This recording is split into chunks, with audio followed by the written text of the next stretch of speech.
lumayas po ako sa amin. Ako makate, sobrang sama na ng loob ko. Siyempre, nagkakaisip na ako.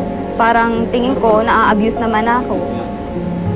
Yung tingin ko, pakiramdam ko, na-abuse na ako. Yung bang, ako lahat dito sa bahay, ganyan. Tapos niwala na akong time magbarkada. Since na bata ako, halos wala akong kaibigan. Nagkaroon lang ako ng kaibigan. To nag-high school ako, nang napagbarkada na ako. Nararamdaman ko na parang nagkakaroon na ako ng ibang kakampi, ganyan. Kasi kahit naman nagiging masunurin ako, mabait akong anak, lagi pa rin kami nagkakawin mga kapatid ko, tapos mas kakampihan pa ng magulang ko. Parang mas pinapabura nila yung mga kapatid ko kaysa sa akin. Nung dati, mabait ako, masunurin ako sa kanila, may kwenta ako. Ngayon na gusto ko gawin yung gusto ko, wala na akong kwenta. Ganun. Basta ang alam ko lang, gusto ko maramdaman yung may karapatan din ako magsalita, hindi yung pag nagsalita sila sa akin, yun na lang yung tama. Yung bang, kapag may gusto ako, pwede kong sabihin, hindi yung kung ano lang gusto ng kapatid ko, yun lang yung pwede. Yun lang yung papakinggan nila. Gusto ko rin maging malaya.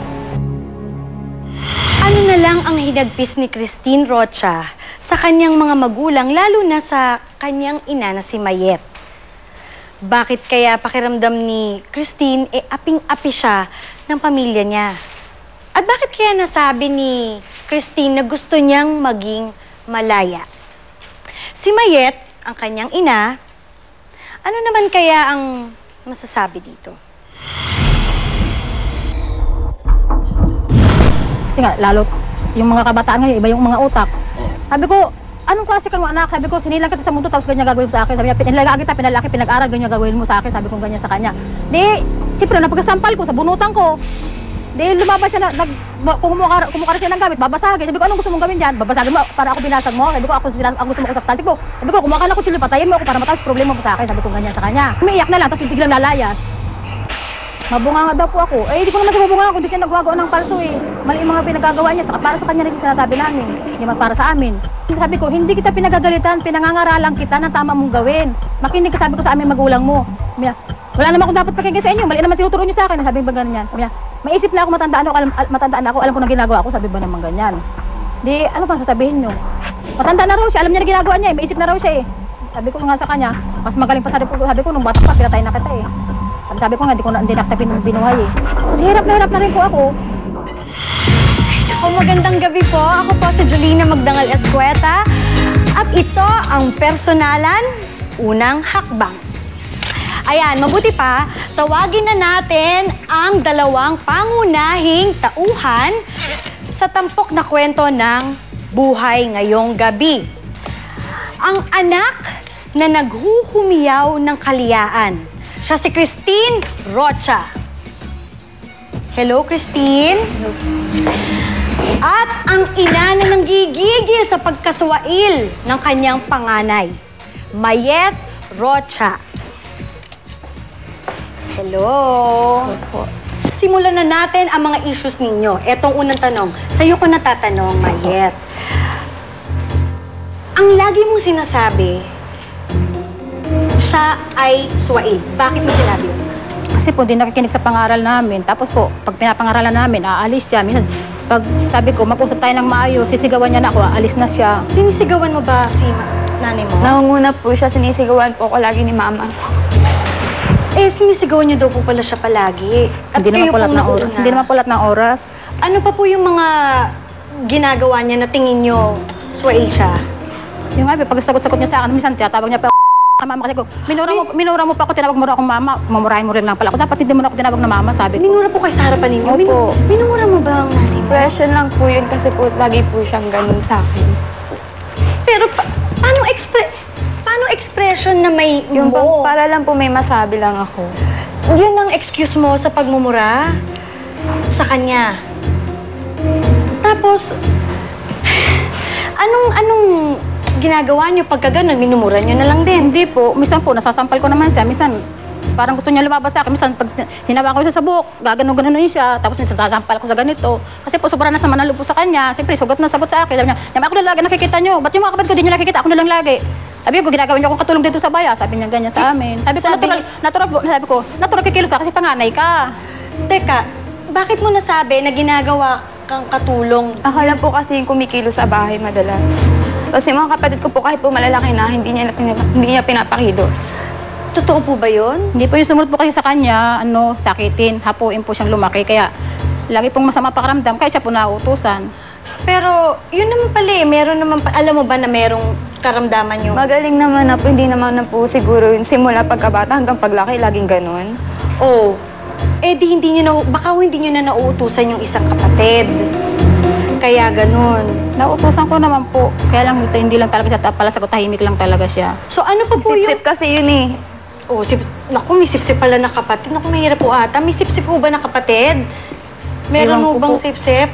Pero mamaya natin yan, isa-isahin yung mga kaugalian dyan sa bahay ninyo, no? Christine, ikaw daw ay naglayas. Hindi, kasi kumbaga hindi ko na matiis na araw-araw kami Oo, nag-aaway, araw-araw binubungangaan niya ako, ano sinasabi niya sa akin.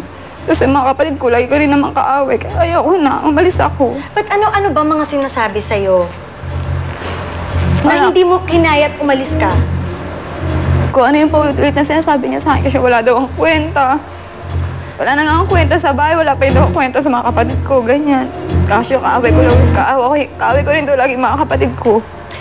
Saan ka nagpunta? Nung umalis Sa bahay ka? po ng kaibigan ko. Ano yung nagawa niya para maglayas po siya? Kasi po ating gabi na, ayaw pang magpapigil sa amin, aalis daw siya. Pinagalitan ko, Pepe, pinagsabihan ko pa, tapos pinagalitan ng papa niya, sabi naman ng papa niya, kung ayaw makinig sa pangaral namin, lumayas ka. Tapos nga po, alauna ng madaling araw, pagising ko, wala na po doon sa bahay. Kasama yung kaibigan niya. Alauna Opo. po? Alauna. O tapos po, ano nangyari? Yun, nalaman ko, sabi yung kaibigan niyang kasama niya, pumasok daw sa bear house. Hindi ko gagawin yun, ba't ako papasok sa beer house? Sa kaibigan, sa kakilala ko doon sa housing. Kayo po ba ay lumabas man lang po ba ng bahay para hanapin si Nagtanong din po ako Christine? sa mga kaibigan ko. Kaya alam po, nung nalaman kong gano'n, parang nagalit na rin po ako sa kanya nung bandang huli. Kasi kasi po, kahit text, nung tumawag po ako sa kanya, kasi lalaki yung sumasagot. Tapos nung nagkuhan ako sa kanya, kaya nga po nung umalis siya nung kinagabi, kinabukasan, tinapon ko lahat ng damit niya. Kahit isang damit, walang natira sa bahay dahil sobrang galit ko. Kasi nga po lumayas na walang paalam. Kasi meron kang favoritism sa anak. Totoo ba to? Hindi naman po, parehas lang po sila. Totoo ba na pakiramdam mo may favoritism siya? Opo. Bakit? Kasi lagi niya kinakampihan yung kapatid ko. May pakiramdam ka ba? Simula kasi nang nag-aral kami ng kapatid ko, nauna ako mag-aral, matanda ako 2 taon eh. Oo. Since na nag-aral yon, laging may mga assignments, may mga homeworks, diba? Mga project, lagi ako gumagawa, lagi akong katulong. Tapos mas madalas inuuna ko pa yung sa kanila kaysa sa akin. Tapos hanggang sa lumaki ako, ganun. Tapos minsan, nung 4th year na ako, tapos kapalit ko 2nd year, pareho kaming high school. Kailangan namin syempre mga workbook, ganyan. Tapos mauuna ako magsabi na kailangan ko ng pera pambayad doon. Tapos mas mauuna pang bibigyan yung kapatid ko kahit nahuli. Anong dadahilan sa akin? Kesyo, honor student yun. Paano hindi magiging honor student yun? Halos ako lahat gumagawa ng mga kailangan yun sa school. Tapos sa akin nahuhuli. Graduating ako, mas kailangan ko yun. Selos sa mga kapatid ang isa sa mga dahilan ng sama ng loob ni Christine sa kanyang ina. At sabi niya kanina, may kapatid siyang umeepal palagi.